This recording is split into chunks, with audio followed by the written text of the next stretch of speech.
One thing I didn't talk about in when I was sorting out about doing the tank clean is once I've cleaned the tank, what I like to do is just to give it a wipe round with some alcohol, just to make sure that none of the resin is underneath the tank, because the last thing I want it to do is to set between the printer and the tank, because that could cause some issues. So basically what I do is I just get some IPA in a small squeezy bottle, stick it into or onto some kitchen towel, and then just wipe that all the way around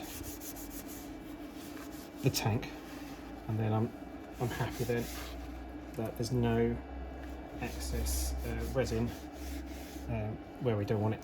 And sometimes what I do as well, if I can, is just go around and make sure there's none on the underneath edges, like so. That's it, put this okay, and that's it. It just keeps it nice and clean.